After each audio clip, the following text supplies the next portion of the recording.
ॐ गिरीशं गणेशं गले नीलवर्णं गवेन्द्राधिरूढं गुणातीतरूपं भवं भास्मरं भस्मनाभूषितांगं भवानी कलत्रं भजे पंचवक्त्रं नारायणं नमस्कृत्य नरं चैव नरोत्तमं देवीं सरस्वतीं व्यासं ततो जयमुदीरयेत्।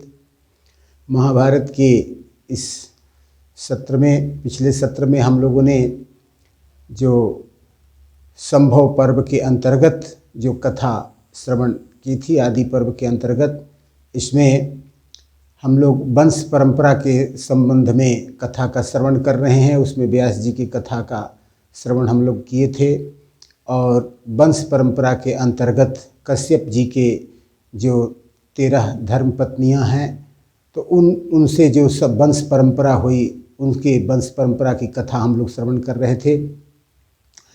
आज भी जो कथा है यह बड़ा ही अद्भुत हमारे पुरुवंश की कथा है। इसमें मरीच जो ब्रह्मा जी के मानस पुत्र हैं, मरीच के पुत्र कश्यप जी हुए और कश्यप के जो पुत्र हुए विवस्वान, जिन्हें सूर्य भी कहा जाता है, और उनके जो पुत्र हुए उनका नाम वैवस्वत मनु हुआ। ये जो वैवस्वत मनु हैं, इन्हीं से पूरे मनुष्यों की जो सृष्टि चली है, मनु से ही सृष्टि चली, मनु से ही मानव का शब्द का निर्माण हुआ, मनु से ही मानव की पूरी सृष्टि बनी। तो ये वैवस्वत मनु से ही संपूर्ण सृष्टि का फिर आगे प्रक्रम है, जिसमें मनुष्य की सृष्टि का पूरा विस्तार हुआ है। तो वैवस्वत मनु के जो मतलब जो पुत्र हुए, पहले यज्ञ से पुत्र हुए, वह यज्ञ किया गया पुत्र के लिए, लेकिन हो गई पुत्री इला। उनकी पत्नी ने होता से आग्रह कर दिया कि मुझे पुत्री ही चाहिए, जिसके फलस्वरूप वशिष्ठ जी ने जो यज्ञ करवाया था, पुत्रेष्टि यज्ञ कराया था, उसमें पुत्र की जगह पुत्री हो गई थी, जिसका नाम इला रखा गया था। और वह बाद में चल करके वह सुधुम्न में बदल गए थे, पुरुष बन गए थे। तो जब ये सुधुम्न फिर बाद में आगे चल करके फिर उस वन में चले गए जहाँ पर शंकर जी ने श्राप दे रखा था कि इस जंगल में जो आएगा वह स्त्री बन जाएगा। तो ये जो सुधुम्न थे फिर इला बन गए, और इला बनने के बाद पुनः वहाँ पर जा कर के चंद्रमा पुत्र बुध से संयोग हुआ इनका, और उनसे पुरुरवा का जन्म हुआ। और ये जो पुरुरवा थे ये बड़े प्रतापी राजा हुए, और ये पुरुरवा जो थे उन्होंने उर्वशी को गंधर्व लोक से और 3 प्रकार के अग्नियों को, सबसे पहले पृथ्वी पर उर्वशी को लाने वाले और 3 प्रकार के अग्नियों को लाने वाले राजा पुरुरवा हुए। और पुरुरवा के जो पुत्र हुए वे महाप्रतापी महाराज आयु हुए, और आयु के जो परम प्रतापी पुत्र हुए उनका नाम हुआ नहुस। ये जो नहुस हैं ये बड़े प्रतापी हुए, बड़े अपने तप के बल पर ये स्वर्ग को चले गए, इंद्र भी बन गए। और इंद्र बनने के बाद इन्होंने महात्माओं को ही पालकी बना करके और इंद्राणी को प्राप्त करने के लिए प्रयास किया। तो इस तरह से ये बड़ा पराक्रमी नहुस हुए, जो अपने पराक्रम से ये इंद्र भी बने। और इनके जो पराक्रमी पुत्र हुए उसमें ययाति का नाम प्रमुखता से लिया जाता है। तो ये जो ययाति हैं ये जो हैं यह बड़े प्रभावशाली, बड़े प्रतापी राजा हो गए, और इनकी जो तपस्या है, इनकी जो पराक्रम है, उससे दिग दिगंत में चारों तरफ इनकी प्रसिद्धि थी। और ययाति के ही वंश परंपरा में जो पुरु वंश चला, जिसे पौरव वंश चला, तो इसमें ययाति के वंश से ही यहाँ पर पूरी परंपरा चली थी। तो ययाति के संबंध में भी जो कथा आती है उसमें ययाति के जो कथा है उसमें इनकी देवयानी और शर्मिष्ठा 2 पत्नियां इनकी हो गई थी। तो यहाँ जो शुक्राचार्य की जो पुत्री थी देवयानी, यहाँ पर एक बड़ी सुंदर कथा आती है जिसमें शुक्राचार्य की जो पुत्री है देवयानी, जिसका विवाह ययाति से हुआ था। तो इसके क्रम में भी जो कथा आती है कि लोग पूछते हैं उसमें कि यह जो शुक्राचार्य हैं वो तो ब्राह्मण थे, फिर ययाति राजा से उनकी बेटी का कैसे विवाह हुआ, शुक्राचार्य जी की बेटी का जो देवयानी थी उनका विवाह ययाति से कैसे हुआ। तो शुक्राचार्य जी जो थे वो संजीवनी विद्या को जानते थे, और संजीवनी विद्या में जब देवता और दानव के बीच में युद्ध होता था तो उस समय जो राक्षस मर जाते थे, जो दानव मर जाते थे, उनको ये जिंदा कर देते। संजीवनी विद्या से शुक्राचार्य उनको जिंदा कर देते थे, जीवित कर देते थे। इससे देवता लोग बड़ा घबराते थे कि देवता लोग की जब मृत्यु हो जाती थी तो उन्हें जिलाने वाला कोई नहीं था, उनके पास संजीवनी विद्या नहीं थी। तो उन्होंने सोचा कि यह संजीवनी विद्या शुक्राचार्य से लानी होगी। तो कैसे लानी पड़ेगी? तो सबने विचार किया कि बृहस्पति जी के जो बृहस्पति थे, अंगिरा ऋषि के पुत्र बृहस्पति, यही जो थे वह देवताओं के गुरु थे, और उनका पुत्र था, बृहस्पति के पुत्र थे कच्छ। कच्छ जो थे वह युवावस्था में थे। उनको कहा गया कि आप जा करके शुक्राचार्य के शिष्यत्व ग्रहण करिए और उनसे किसी भी प्रकार से आप संजीवनी विद्या को सीख करके आइए। और वहाँ उस समय यह प्रसिद्ध था कि शुक्राचार्य की जो पुत्री देवयानी थी, जो वह कहती थी उसको शुक्राचार्य बहुत मानते थे, क्योंकि देवयानी ही उनकी देवयानी जो उनकी बेटी थी उसी में उनका प्राण बसता था। तो इसलिए कहा गया, कच्छ को भेजा गया कि जा करके तुमको देवयानी को भी संतुष्ट रखना है और शुक्राचार्य को भी खुश रखना है, तब जा करके तुमको संजीवनी विद्या की प्राप्ति हो सकती है। तो जब यह बात कच्छ के दिमाग में बैठ गई और वे वहाँ से आए और आकर के वृषपर्वा के राज्य में ये शुक्राचार्य उस समय निवास करते थे। राजा वृषपर्वा जो उस समय दानवों के राजा थे, उन्हीं के यहाँ शुक्राचार्य रहते थे और उन लोग की रक्षा करते थे। तो वृषपर्वा के दरबार में जा कर के वहाँ शुक्राचार्य से मिले और शुक्राचार्य के फिर घर पर गए और शुक्राचार्य के आश्रम में जा कर के उनसे बात किया और कहा, अपनी पूरी सच्चाई बताई कि मैं बृहस्पति का पुत्र कच्छ हूँ और मैं 1000 वर्षों तक आपसे विद्या अध्ययन करने के लिए आया हूँ। मैं चाहता हूँ कि 1000 वर्ष आपकी सेवा में रहूँ, आपसे विद्या अध्ययन करूँ, यही सोच करके मैं आया हूँ। तो शुक्राचार्य ने कहा, ये बहुत खुशी की बात है कि आप बृहस्पति के पुत्र हैं। आपके जो पितामह हैं और ये तो अंगिरा जी, तो उनसे हम लोगों ने विद्या अध्ययन किया है, इसलिए वो मेरे गुरु पुत्र के पुत्र हैं आप, इसलिए आपको मुझे विद्या देने में कोई इतराज नहीं है। और इस प्रकार से ही वो विद्यादान करने लगे। और ये जो कच्छ है बड़ी स्नेह के साथ देवयानी और शुक्राचार्य जी को प्रसन्न रखते हुए विद्या अध्ययन करने लगे।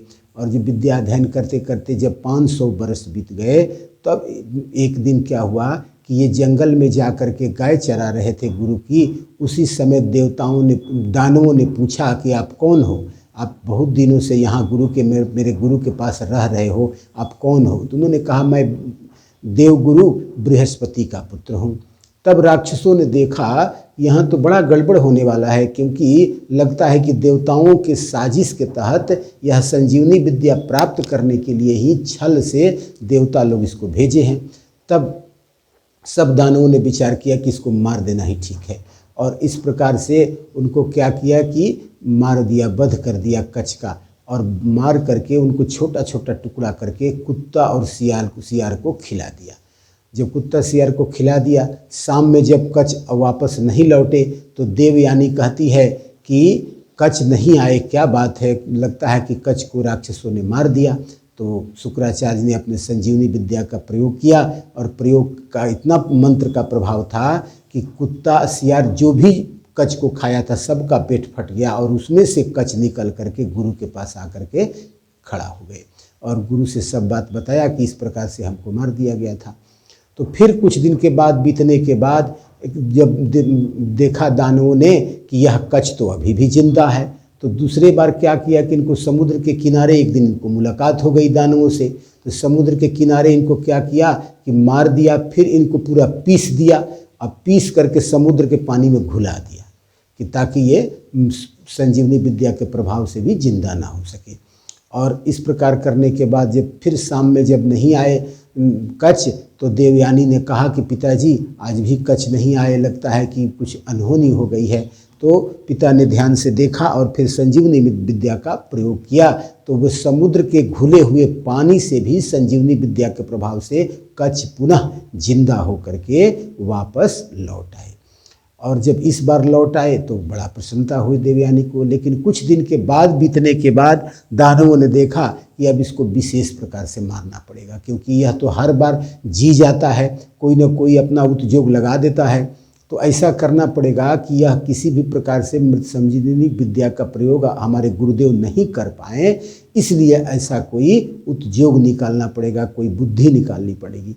तो जब इस तरह के मन में जब संकल्प आ गया तो उन्होंने क्या किया कि एक दिन अकेले में पकड़ करके कच्छ को इनको आग में जला दिया, और आग में जला करके पूरा राख बना दिया, और उस राख को बारूणी में घोल करके उसको ले आकर के अपने गुरु शुक्राचार्य को ही पिला दिया।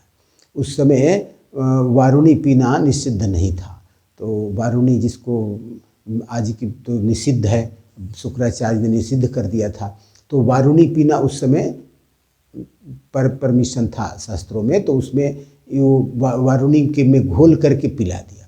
और पी जाने के बाद जब फिर पता चला कि शुक्राचार्य ने ध्यान से देखा, ये तो बड़ा गड़बड़ हुआ, ये तो मेरे पेट में ही आ गया, अब मैं यदि संजीवनी विद्या का प्रयोग करता हूँ तो ये मेरा पेट फाड़ करके निकलेगा, और जब पेट फाड़ के निकलेगा तो मेरी मृत्यु हो जाएगी, तो ये तो बहुत बड़ा संकट खड़ा हो गया। तो इस प्रकार जब बड़ा संकट उपस्थित हो गया तब जा कर के अब इन्होंने सोचा कि क्या करूं। तो देवयानी कहने लगी कि कच्छ नहीं आए। कहा कच्छ अब नहीं आ सकते, कच्छ का जिंदा होना अब असंभव है। कहा क्यों? कहा कि अब तो ये मेरे पेट में आ गया है और अब ये बाहर निकलेगा तो मैं मर जाऊंगा, तो या तो मैं संजीवनी विद्या का प्रयोग करूंगा तो एक ही बात है, या तो कच्छ जिंदा रहेगा या मैं जिंदा रहूंगा। ये तो बड़ा अद्भुत बात है। तो देवयानी कहती है कि कच्छ जिंदा नहीं रहेंगे तो मैं कुशल नहीं रहूंगी, और आप जिंदा नहीं रहिएगा तो मैं आग में कूद जाऊंगी। मुझे दोनों ही चाहिए, आपकी भी सुरक्षा चाहिए और कच्छ को भी जिंदा रहना होगा। इस प्रकार से जब पिता से प्रार्थना किया तो पिता ने सोचा कि अब कुछ उपाय करना होगा। तो उन्होंने अपने पेट में स्थित अपने शिष्य से कहा कि शिष्य, मैं तुमको अभी मृत संजीवनी विद्या का दान दे रहा हूँ, इस विद्या को तुम सीख लो, और सीखने के बाद फिर तुम मेरा पेट फाड़ करके बाहर निकलना और फिर हमको अपने उसी विद्या से जिला देना, तो इस प्रकार से तुम वापस आ सकोगे। गुरु ने भी शिष्य पर भरोसा किया और शिष्य ने भी अपना कर्तव्य निभाया। जब संजीवनी विद्या का दान कच्छ को मिल गया तो वहाँ से जब पेट से बाहर निकले और शुक्राचार्य जब मृत्यु को प्राप्त हो गए, फिर इन्होंने कच्छ ने मृत संजीवनी विद्या का प्रयोग करके अपने गुरु को पुनः जीवित कर दिया। तो जब पुनः गुरु जीवित हो गए तो बड़े प्रसन्न हुए, और प्रसन्न होकर के कहा कि यदि आप चाहते, आप तो आए थे केवल मृत संजीवनी विद्या को प्राप्त करने, आपको मिल भी गया था, चाहते तो आप जिंदा भी नहीं कर सकते थे।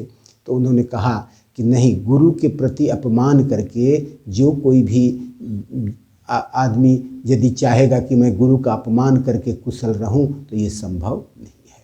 तो अब कच्छ के इस बात पर बहुत प्रसन्न हुए गुरु, और कहा कि चलो आपको विद्या मिल चुकी है, अब आप कुशलतापूर्वक जा सकते हैं। उन्होंने कहा नहीं, मैं 500 और वर्षों तक रह करके, 1000 वर्ष का मेरा संकल्प था, तो 500 और वर्ष रह करके आपकी सेवा करूँगा। और इस प्रकार 500 वर्ष तक रहते हुए उन्होंने 1000 वर्ष पूरा गुरु का सेवा किया। और सेवा करने के बाद जब जाने लगे तो देवयानी ने कहा कि आप मुझसे विवाह कर लो। उन्होंने कहा कि आप मेरी बहन हो, क्योंकि मैं आपके पिता के पेट में रहा हूँ, तो आप और मैं भाई बहन हो गए, तो उस तरह से हम लोगों का विवाह नहीं हो सकता। तो इस प्रकार की जब बात हो गई कि तो दोनों में काफ़ी कहा सुनी होने लगी। देवयानी ने कहा कि नहीं, आपको किसी भी प्रकार से मुझे प्राप्त करना होगा, मुझे से विवाह करना होगा। उन्होंने कहा कि मैं आपसे विवाह कदापि नहीं करूँगा। तो देवयानी ने श्राप दे दिया, जाओ, तुम मंत्र यदि पढ़ोगे तो तुम्हारे पढ़ने से कोई व्यक्ति जिएगा नहीं, मृत संजीवनी विद्या का प्रयोग तुम नहीं कर पाओगे। तो कच्छ ने कहा कि मैं नहीं कर पाऊँगा, लेकिन किसी को सिखा दूंगा, वो तो करेगा। और ऐसा कह करके वहाँ से वो चले गए। और उन्होंने भी श्राप दे दिया कि आपने बिना निरपराध, मैं धर्म पर था और फिर भी आपने मुझे श्राप दिया है, तो मैं आपको भी श्राप देता हूँ कि आपको कोई भी ब्राह्मण कुमार, कोई भी ब्रह्मर्षि आपको स्वीकार नहीं करेगा। इसलिए श्राप दे करके वो चले गए। तो इस प्रकार से जब देवयानी को श्राप मिल गया तो देवयानी के तय हो गया कि इनका विवाह जो है किसी ब्राह्मण से नहीं हो सकता। तो ये जो देवयानी थी, इनकी एक सहेली थी जो राजा की बेटी थी शर्मिष्ठा। ये सखियों के साथ एक दिन जंगल में गई और वहाँ जंगल में जा कर के एक नदी के तट पर जा कर के स्नान करने लगी। वस्त्र रख दिया और वस्त्र रख कर के स्नान करने लगी। तभी वहाँ इंद्र वायु के रूप में आए और आकर के उन सबके वस्त्रों को आपस में मिला दिया। और जब बाहर निकली तो जल्दी जल्दी में शर्मिष्ठा ने जो देवयानी के कपड़े थे उसको पहन लिया और देवयानी के कपड़े शर्मिष्ठा पहन ली। जब शर्मिष्ठा ने देखा कि मेरे कपड़े देवयानी पहनी है तो उसे बड़ा गुस्सा आया और उसने कहा कि तुमने मेरा वस्त्र कैसे पहन लिया? तुम जानती हो मैं राजकुमारी हूँ, राजकुमारी का वस्त्र पहनने को तुमको अधिकार नहीं है। अब उस पर देवयानी को भी बहुत गुस्सा आ गया। उसने कहा मैं गुरुपुत्री हूँ और गुरुपुत्री के होने के कारण मैं तुमसे श्रेष्ठ हूँ। दोनों में काफ़ी कहासुनी होने लगी। इस पर शर्मिष्ठा ने कहा कि तुम्हारे पिताजी जो हैं वो हमेशा मेरे राजा पिता के स्तुति करते रहते हैं, उनका अनुनय विनय करते हैं, उनसे दान लेते हैं, तब उनका गृहस्थी चलता है। तो इस प्रकार से मेरे पिता श्रेष्ठ हैं। देवयानी कहने लगी कि नहीं, तुम लोग मेरे शिष्य हो, इसलिए तुम लोग हमसे छोटे हो। दोनों में कहासुनी काफ़ी बढ़ गई और इसी कहासुनी में शर्मिष्ठा को क्रोध आ गया और उसने गुरुपुत्री देवयानी को एक कुएं में डाल दिया और कुएं में डाल करके घर चली गई। तो जब कुएं में डाल दिया और उसके बाद जब कुएं में पड़ गई तो काफ़ी इनको परेशानी हो गई। कुएं में मरी नहीं, वहाँ पर नीचे घास भूस था, इसलिए वह सुरक्षित रह गई। और उसी समय राजा ययाति उधर से शिकार करने के लिए जंगल में आए तो उन्होंने जब पानी पीने के लिए कुएं में झांका तो देखा कि उसमें एक लड़की गिरी हुई है। तो उसने पूछा कि तुम कौन हो, इसमें क्या कर रही हो? कहा कि मैं इस कुएं में गिर गई हूँ, मुझे आप निकाल दीजिए। राजा ययाति ने अपना दाहिना हाथ से लेकर के इनके दाहिने हाथ को पकड़ करके बाहर निकाला। बाहर निकालने के बाद देवयानी ने कहा कि आपने मेरा हाथ पकड़ लिया, दाहिना हाथ पकड़ लिया, इसलिए आप मेरे पति हो गए, आप मुझसे विवाह कर लीजिए। ययाति ने कहा कि तुम कौन हो? कहा कि मैं शुक्राचार्य की पुत्री हूँ। कहा कि ययाति ने कहा कि मैं ब्राह्मण कन्या को अपनी पत्नी नहीं बना सकता, उसमें भी शुक्राचार्य जो हैं समस्त जीवों के पिता माने गए हैं, बहुत बड़े आचार्य हैं और उनकी पुत्री से विवाह करने का मुझे अधिकार नहीं है। और इस प्रकार से शुक्राचार्य ने जब शुक्राचार्य की पुत्री देवयानी ने जब मना किया कि नहीं, आप किसी भी प्रकार से आप मुझी से विवाह करो, लेकिन ययाति ने कहा कि नहीं, जब तक आपके पिता तैयार नहीं होंगे तब तक मैं विवाह नहीं कर सकता। ऐसा कह करके ययाति चले गए। अब जो देवयानी थी उसी जंगल में रोने लगी और जब शुक्राचार्य को पता चला कि मेरी पुत्री जो है वह जंगल में है तो वह आकर वहाँ का मिले और कहा पुत्री क्या हुआ? कहा कि हे पिताजी, आप इस राज्य में अब हम लोग नहीं रह सकते, क्योंकि जिस राज्य में अपमान हो, जिस राज्य में मान सम्मान ब्राह्मणों का नहीं हो, वहाँ पर नहीं रहना चाहिए। और सारा कहानी बताया कि मेरा किस प्रकार से अपमान हुआ है। शुक्राचार्य ने पहले बहुत कुछ समझाया। कहा बेटी, क्रोध को त्याग दो, क्रोध से कभी किसी का भला नहीं होता। कहा गया है कि यदि कोई व्यक्ति 100 वर्ष तक यज्ञ करे और प्रत्येक महीने यज्ञ करे और वह निरंतर 100 वर्षों तक प्रत्येक महीने यज्ञ करता रहे, अर्थात 1200 यज्ञ वह कर लिया हो, और एक व्यक्ति ऐसा हो कि जिसने यज्ञ नहीं किया है लेकिन जीवन में कभी क्रोध नहीं किया है, तो बताया गया है कि क्रोध करने वाला, जो नहीं क्रोध करने वाला व्यक्ति है वह 1200 यज्ञ करने वाले व्यक्ति से भी श्रेष्ठ है। इसलिए हे पुत्री, तू क्रोध को त्याग दो और उसके क्रोध से कुछ फायदा नहीं होगा। देवयानी ने कहा कि जहाँ मान नहीं, जहाँ सम्मान नहीं, वहाँ पर व्यक्ति को नहीं रहना चाहिए। और दुश्मन की यदि लक्ष्मी जो है वह बहुत अधिक भी लक्ष्मी हो, दुश्मन की लक्ष्मी हो, तो उस लक्ष्मी की आराधना नहीं करना चाहिए, नहीं तो व्यक्ति का पतन हो जाता है। तो इस प्रकार से अपने पिता को समझाया। पिता को भी अंत में क्रोध आया और जा करके राजा विश्वपर्वा से बोला कि मैं अब आपके राज्य में नहीं रह सकता, क्योंकि मेरी पुत्री का आप लोगों ने अपमान किया है।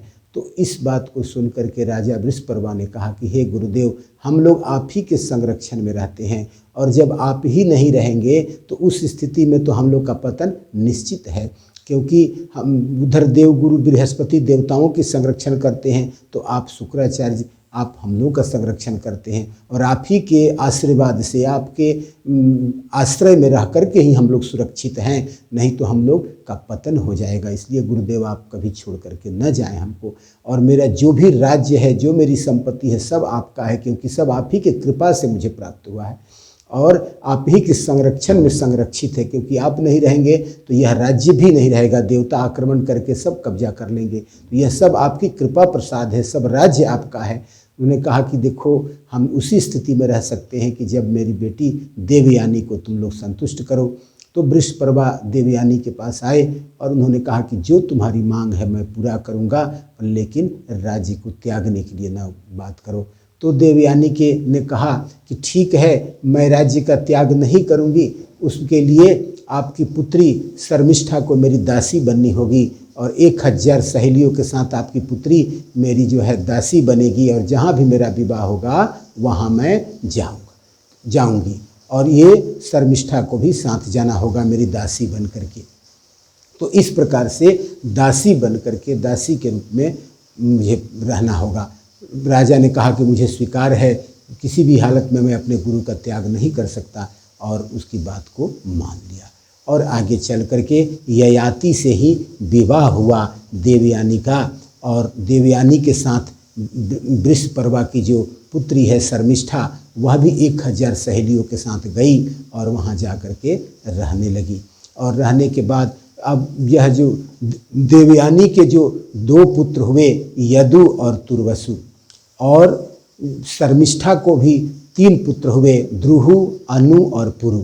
जब शुक्राचार्य को पता चला कि शर्मिष्ठा को भी पत्नी बना लिया और उससे पुत्र उत्पन्न कर लिया, तो इन्होंने श्राप दे दिया, कहा कि जा तू बूढ़ा हो जा, तूने धर्म का लोप किया है, इसलिए तू बूढ़ा हो जा।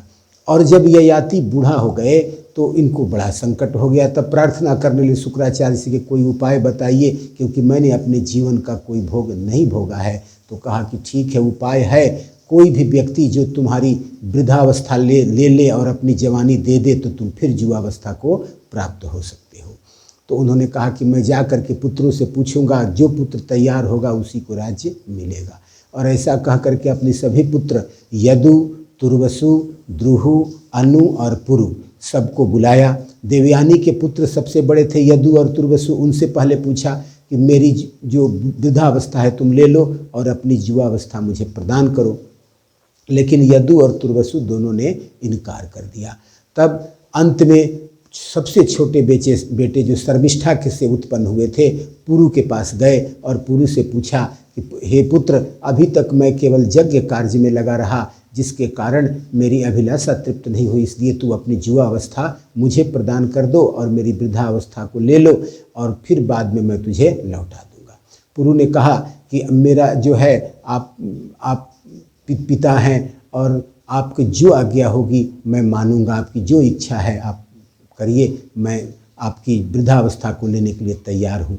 तो राजा ने वृद्धावस्था को पुरु को दान किया, पुरु ने अपनी युवावस्था को दान किया। और इस प्रकार जब राजा को प्राप्त हो गया फिर युवावस्था, तो अपने पुत्र को ही राजगद्दी दे करके और ये पूर्णतः सांसारिक विषयों का भोग करने लगे। और जब ऐसे 1000 वर्ष बीत गया तब इनको समझ में आया कि भोग को भोगने से कभी तृप्ति नहीं होती, और 1000 वर्ष तक इन्होंने भोग को भोगा फिर भी तृप्ति नहीं हुई। तो मन में इनको समझ में आया, इन्होंने घोषणा की कि जिस प्रकार से आग अग्नि में आग डालने से बढ़ते जाता है, उसी प्रकार विषयों को जितना भी कोई भोग करे कोई तृप्त नहीं हो सकता। इसलिए इच्छा शक्ति द्वारा इन विषयों को दबा करके वैराग्य को धारण करने में ही परम सुख है। और ऐसी घोषणा करके अपने पुत्र को युवावस्था प्रदान किया और अपना बुढ़ापा वृद्धावस्था वापस लिया और पुरु को ही राज्य दे दी। और कहा कि तुमने अपने पिता की बात मानी है, इसलिए तेरा ही वंश चलेगा। मैं तुझे आशीर्वाद देता हूँ कि तेरा ही वंश चलेगा। और पुरु का ही वंश चला, पौरव वंश कहलाया। तो इस प्रकार से यह ययाति और पुरु वंश की कथा हुई। इस प्रकार से आज की कथा यही संपन्न हुई और कल आगे के सत्र में हम लोग फिर आगे की कथा श्रवण करेंगे। ओम पूर्णमदः पूर्णमिदं पूर्णात् पूर्णमुदच्यते पूर्णस्य पूर्णमादाय पूर्णमेवावशिष्यते। ओम शांति शांति शांति।